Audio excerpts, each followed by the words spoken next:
military, NATO standard, and other countries' 9mm, we saw very good performance with these high points. So again, raising the high point for being a $150 pistol in whatever caliber, she works just fine. And by the way, they make them in .45, they make them in 9mm, they make them in .40 caliber Smith & Wesson, and they also make a smaller frame in .380 auto. So they've got the four basic calibers out there. They don't make any revolvers. That's somebody else's niche. They make semi-automatic pistols.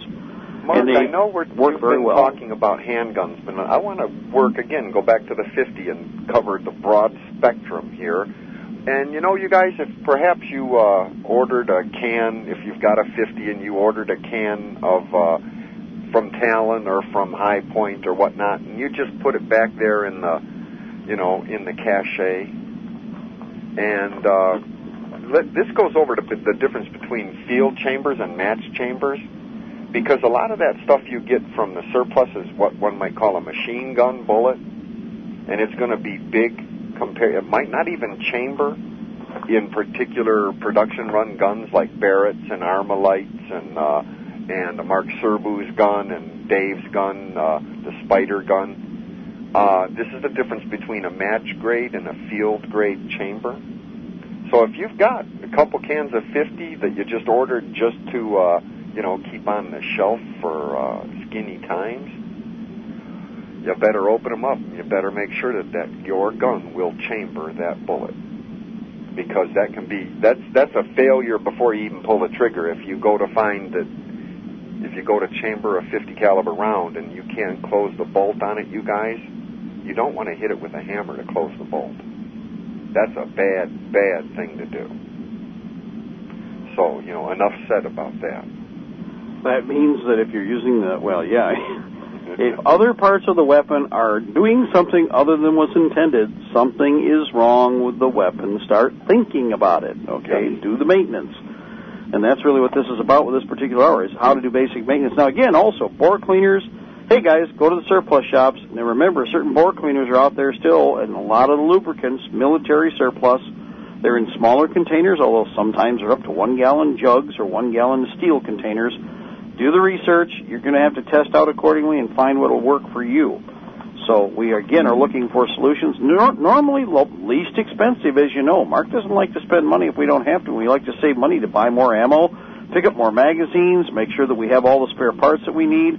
So where we can save in one area, we can spend more in the other. Yes. And that's critical. Now, remember, rags. Oh, by the way, did I say rags? And rags. More rags. That's right, because even the military guys, you think, well, they got lots of money. How many of you guys have been in the military and they show up with a bag of for 120 men in a company, they show up with a bag of polyester pants that they've cut up into rags, and I'm not exaggerating, and about 1 5-gallon can of diesel fuel, not bore cleaner, diesel fuel, or whatever they get their hands on, because, they didn't have any bore cleaner and they didn't have any lubricant they could pull, and so you end up with a whole bunch of polyester rags that don't work very well and a bunch of diesel fuel that, at least it does something, okay? It soaks into the pores. Yeah, exactly, and it moves the carbon around, you know what I mean? Well, instead, before you get stuck in that situation, remember, if you've got cotton rags, T-shirts, underpants, stuff that's old, it gets washed one more time, you cut it up already, and have it cut so it can be used as a rag. Do this now. Now, how does Mark do this? Well, if I do have time to sit in front of a TV for a little bit, I always do another project. So you take this bag of stuff, and what you do is you sit there with a pair of scissors while you're watching, and you snip, snip, snip, cut the arms open, snip, snip, snip, cut the side of the T-shirt, and then you can either leave it that way or you can cut it in half and turn it into a manageable rag so you don't have to do a whole lot of work when the time comes. Yep. I've even done this when I'm cutting gun patches so that I have lots and lots of patches. Yes, I know you can buy them commercially, and we've done that too, but you will never have enough patches and you will never have enough rags. Exactly. If you're going to put a weapon in your cache, by the way, remember we're bearing arms, pistols, shotguns, and rifles.